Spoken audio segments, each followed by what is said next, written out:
Hello, everyone. I am so excited to be here today with Noé Álvarez. He is the author of this powerful, beautiful memoir called Spirit Run, which you see is my book club pick this month for Literati, my Wild Reads book club. Loved it. The subtitle is a 6,000-mile marathon through North America's stolen land. Noé, welcome to my kitchen. Thank you for having me, Cheryl. It's an honor that I've made it on your show and that you've selected my book for literati. So thank you so much. Uh, I cannot tell you just how I read this book maybe close to a year ago now, Noe, and it stayed with me. I know as a fellow writer, there are those books that you read and love, and then they just kind of float away, but others that stay with you, and they sort of have this impact in the moment, and then also this time release impact. So I just want to thank you for writing such a powerful, beautiful, true, important story. With Thank you. that said, um, why don't you tell us? A lot of people watching are obviously in my book club and they've read the book, but a lot of people are new to you and this book and this story. It really begins in Yakama County, Washington, where you grew up. Can you tell us a bit about your upbringing and especially about your parents? I have to say, as a mom myself, so moved by the things you wrote about your mother in particular, but really your family. Yeah, no, thank you for that.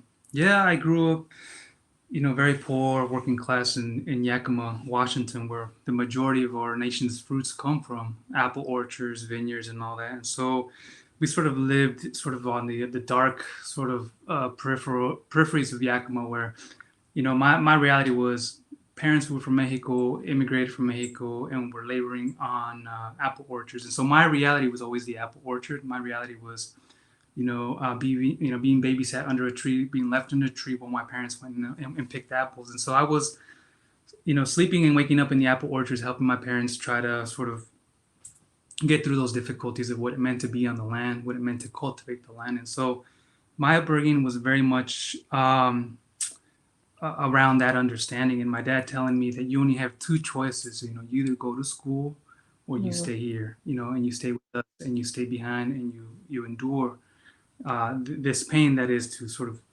work the land in the way that they were working the land. And so for me, all we knew as small town folk was you got to get out. And I didn't know what that was. I didn't know what that looked like, but I knew that I had to get out for the sake of my survival and my family's story. And so it was a very scary time. Not being able to navigate that reality and not being able to navigate the language. So I grew up speaking Spanish, grew up being very terrified of language, very terrified of sort of speaking out, of standing out, because our whole reality was to hide and to be quiet and to just hold and bite down your tongue and hold in your words. So for many years, I held in so many words, and so it took me a long time to finally work through that language to be able to express some of that trauma and find some healing through that trauma. So I am 100% that is my reality that continues to inform me in everything that I do, to never forget my people, right? Mhm, Because mhm. that's what we did on our run. That was the gesture of our run, was to never forget your people. That you're always your step is always in the step of someone else, and so you are sort of carrying your community forward in that way. So that's in a nutshell. Yakima, Washington is sort of the county that I always go back to in my writing. Mhm. Are your parents still living there? Yes, yes. Okay. So So that's still home. very careful about.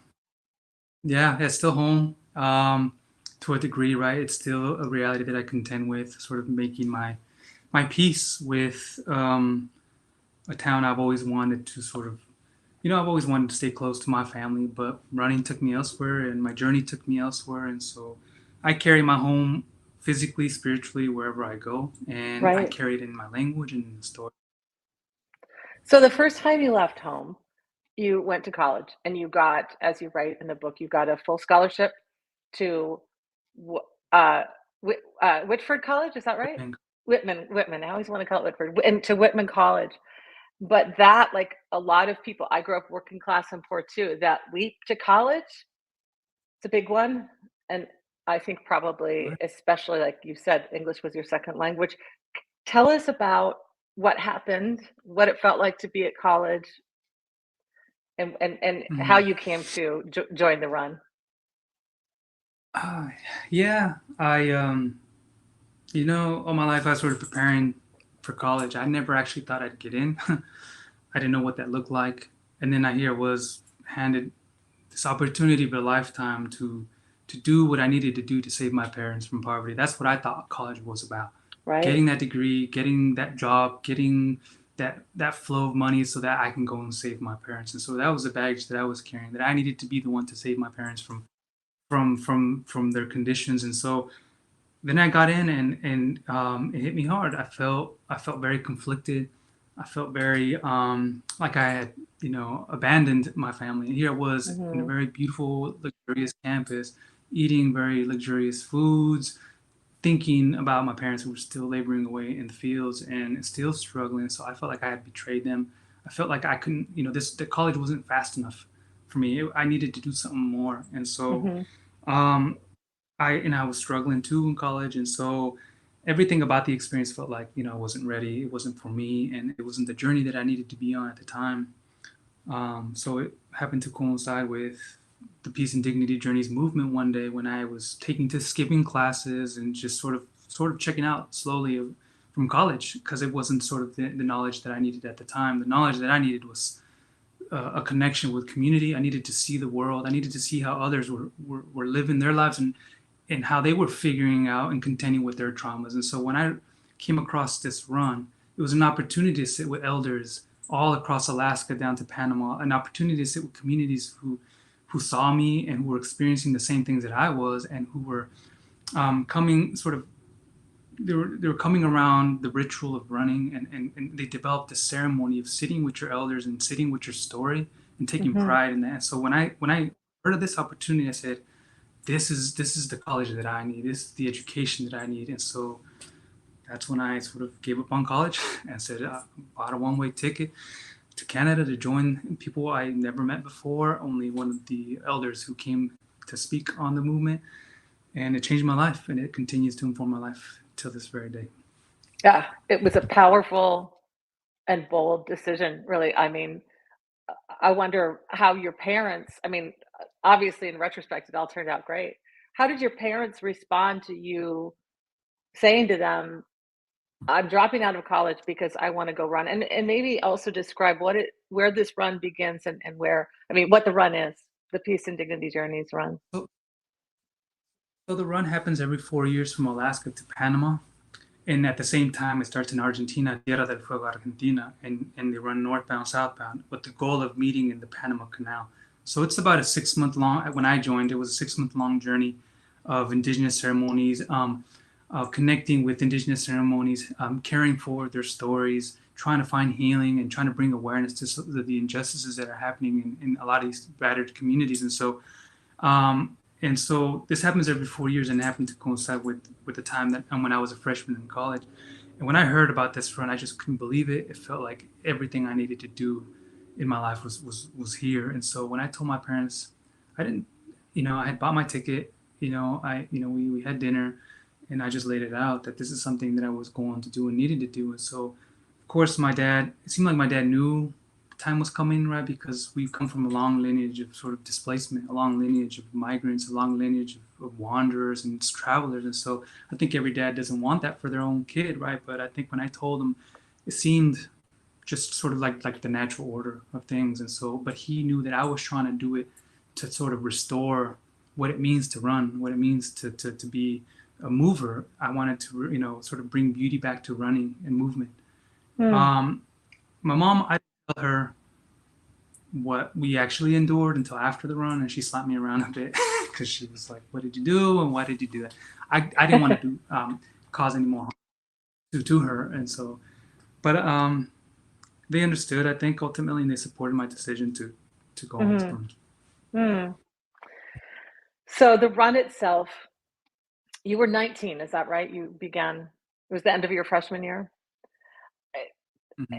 You write so beautifully in the book about the meaning of running, and I think that it's such power. I mean, to use a phrase I've heard you use a lot, it's powerful medicine, frankly, to read the ways that running has been medicine to you and the communities you pass through.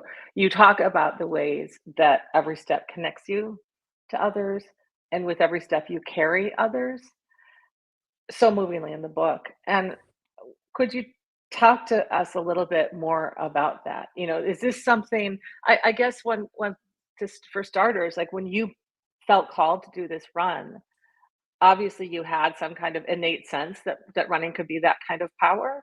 And you know, how did that sense expand over the course of the run for you? The healing power of running, Um, if you will. well, running was always part of my narrative, right? We were always running away from things. So that was always something that haunted me, actually. And so I was actually always running.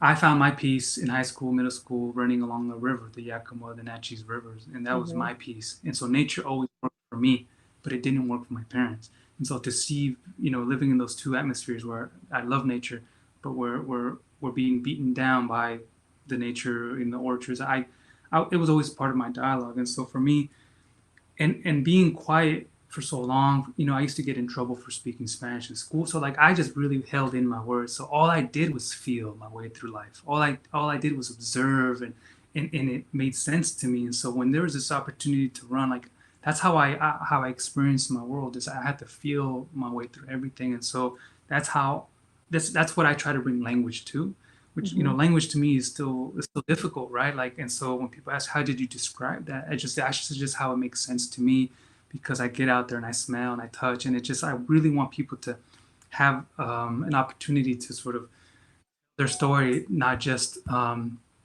you know I mean, words were never part of my reality, right? And so Hmm. um it's really hard to describe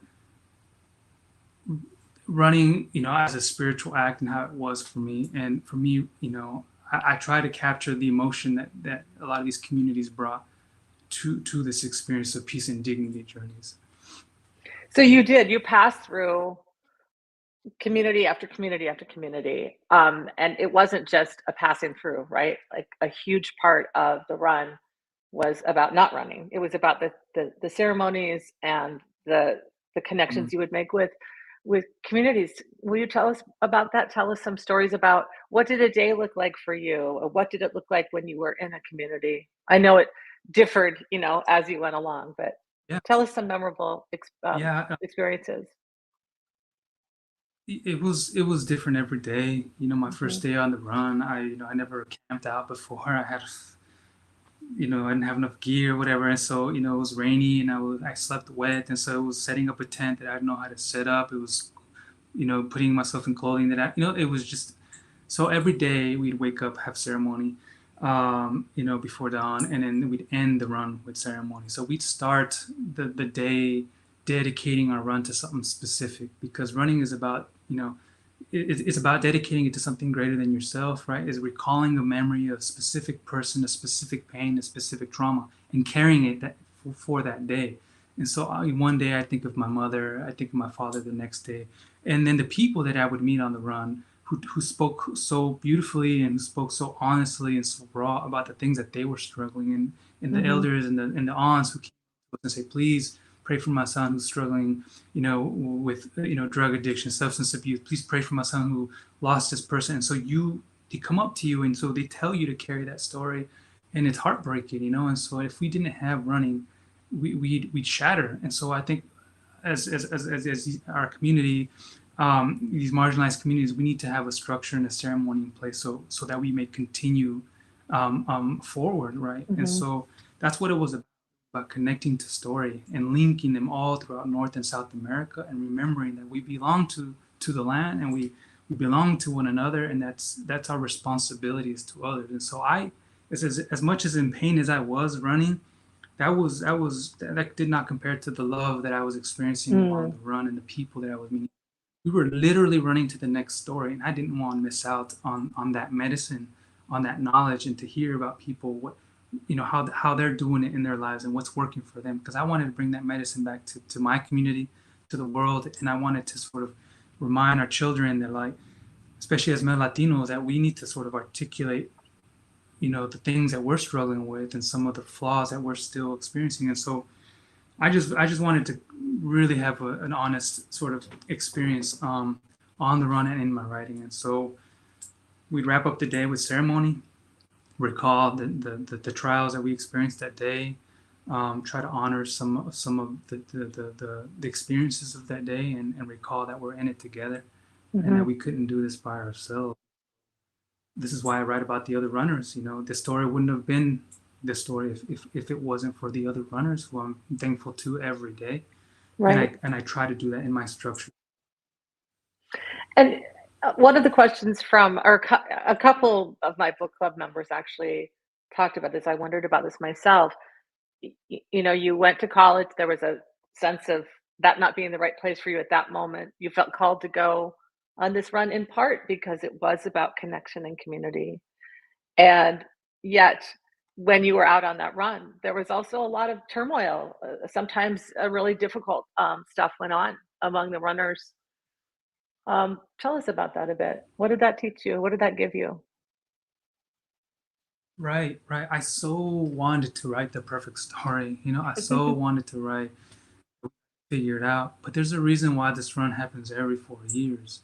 It means that Mhm. we are still figuring it out, but we need to establish a ritual, a ceremony that of addressing these issues. Like it's not going away, but we need to come back at it on a regular basis. So we need to establish those routines of self care, those rituals of community connection.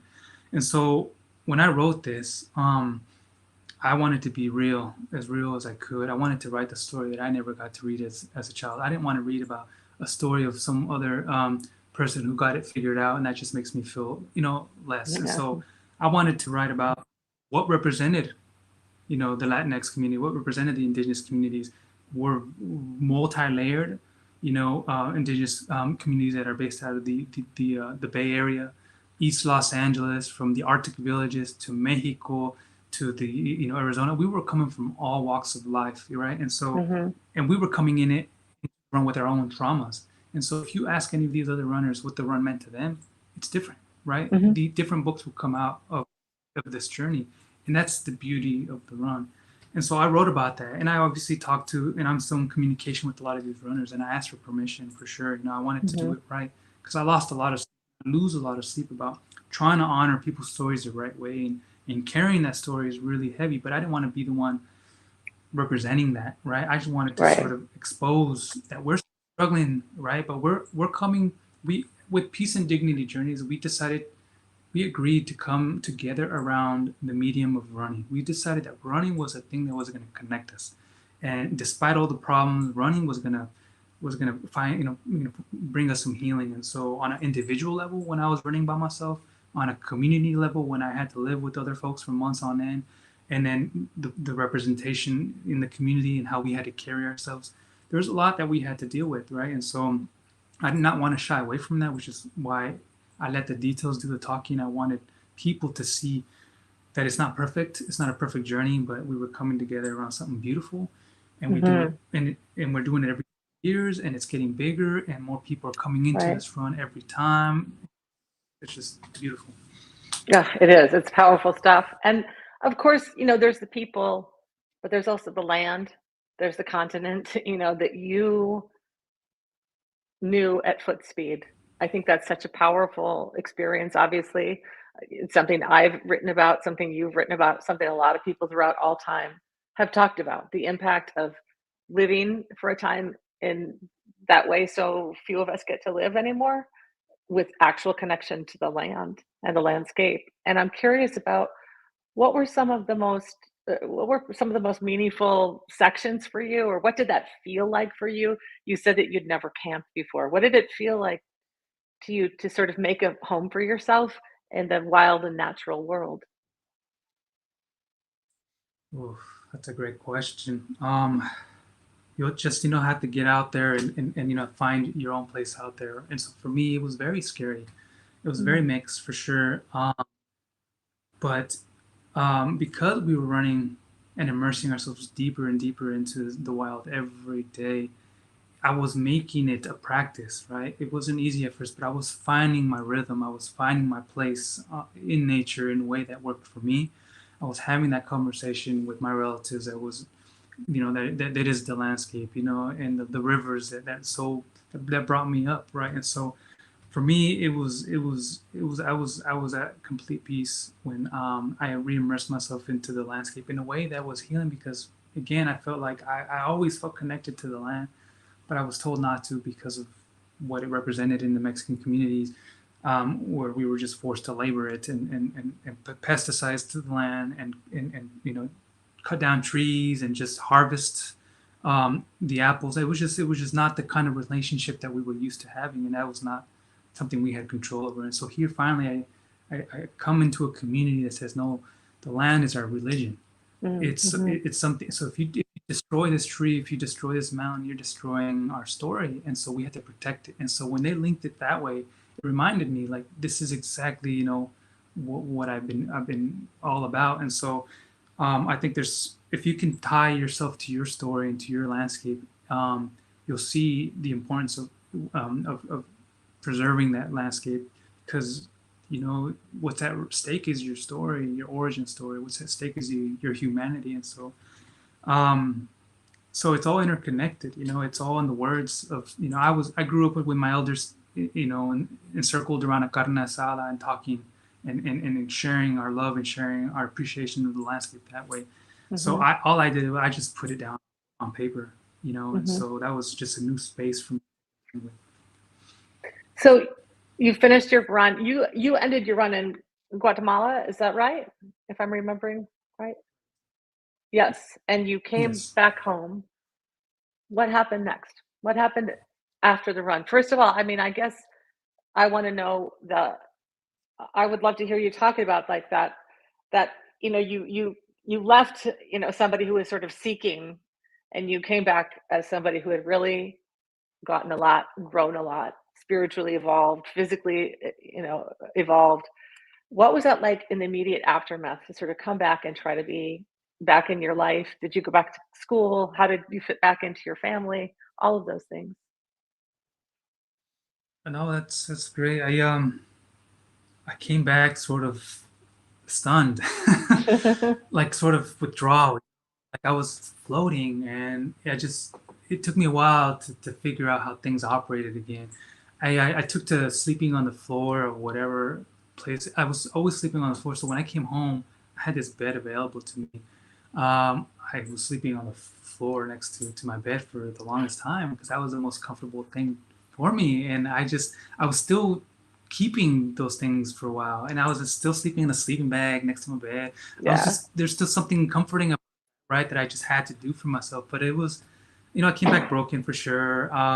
My legs were just crushed, but it took some healing for sure. I slowed down. I made it a point to circle back more often to my childhood places, going back to the orchard that no longer is there, and sitting with that landscape and being thankful for the experience in its own complicated way, and trying to be kinder to myself and embrace a little bit more of self-love.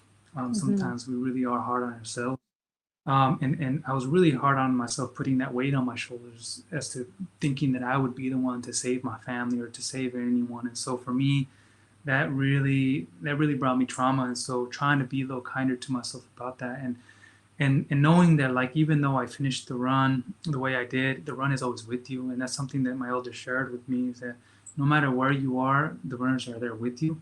The Mhm. songs that we learned are with you. Anytime you sing those songs, anytime you go out into nature, anytime you smell that pine tree or go into that river, you are connected with all the rivers and all the people of those communities. And so, I Mhm. felt less alone. I felt fortified in pursuing the things that mattered to me, and not having doubt anymore, and pursuing those dreams because it's my obligation to dream, because my parents couldn't. They Mhm. gave up a lot so that I could do that, and so that I could dream and I can go try, and conquer things for myself. And so I still am motivated by that. I still um, find that it is my duty to explore, my duty to sort of speak openly about the things that are inside of me, so that maybe I can model that for other youth and other males who feel that they can't speak out about the hurt that's inside of them. And so just it's just a conversation starter, this book, because to run physically, yeah, that's what it's about, but all the different ways that what it means to run, it's spiritually, it's emotionally, it's what it is that you have to do to get yourself out there, reminding ourselves what it is to be human again and what it means to be connected. And so that's the kind of thing that I try to tackle with, and like the deeper, messier parts of what it is to be a human being. And this is just a different way of being in the world, and Mm. hopefully it can reach some people, some healing to a lot of our communities. It certainly has. It certainly has, Noé. So, how did you become a writer? You had the experience. You were still, really a kid by the time you finished this run.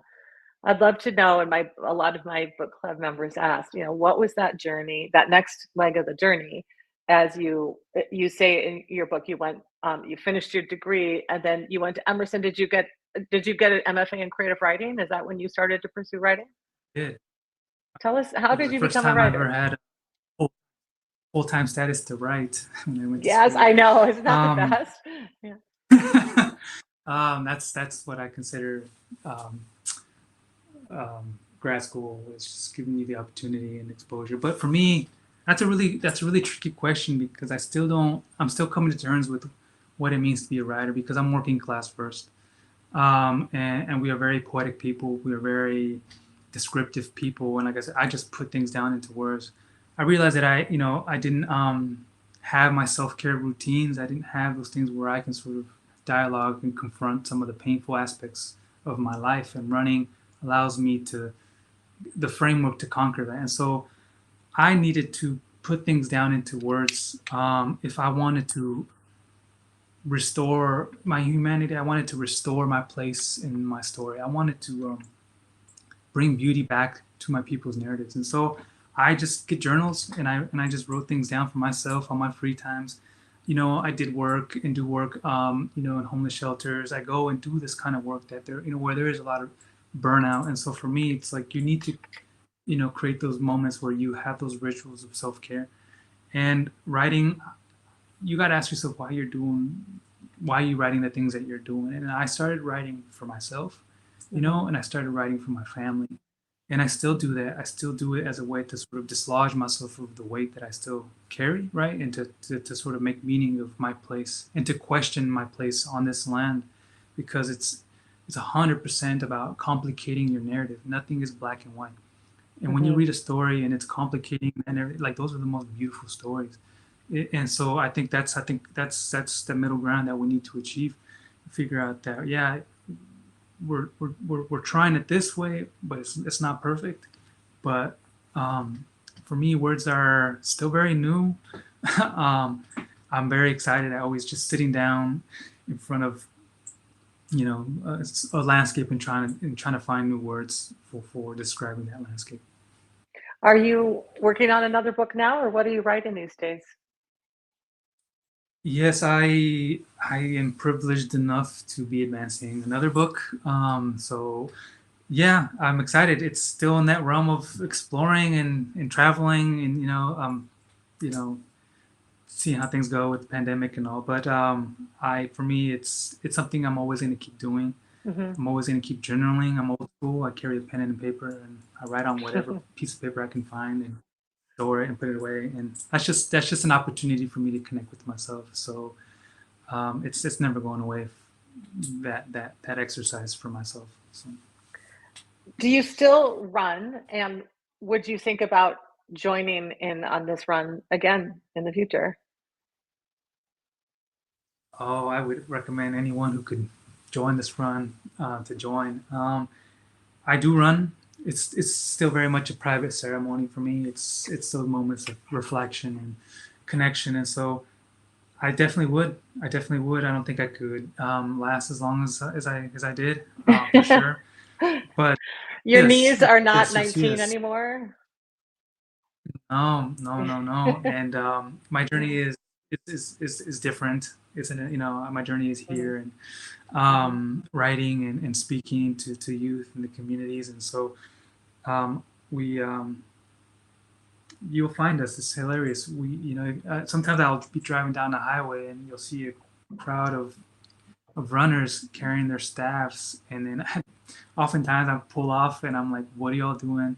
Where are you running? Can I join you all?" And then I just join them for a stint. And so if you see people like that, just stop and join for And just join in. a couple of minutes if you can. Yeah, it's Yeah, and I powerful should stuff. say you're back in the Pacific Northwest. When the book ended, we left off with you in Boston, but now you're back in where, in the best place ever, right? The Pacific Northwest. That's right. I'm in Yeah. Portland, you're in Seattle, Yes. just up the road. Yeah, we're close. Hmm. And yeah, I love that. I actually, when I was reading the book, I was like, "Oh, come on. No way, you gotta get back to this beautiful forest, this beautiful part of the world we get to live in and call home." Yeah, it's beautiful. It pulls you in so many ways. When I'm away, I'm always thinking about the landscapes of the Northwest. They're unlike any. And Yakima is always a place I'm always trying to go back to and connect with. And it's always changing. My interpretation of my landscape is always changing. So, Well, you've told us just a really beautiful, important, powerful tale, and we're out of time, but I just want to thank you so much for taking the time to talk to us and share the kind of story behind the story that is your beautiful, powerful, important book that I hope everyone, if you haven't already read it, go out there and read it. And Noe, I will be reading you for all the days, all the books you want to write. You keep writing them, brother, and I will keep reading them. Wishing you all the thank you best. so much. Happy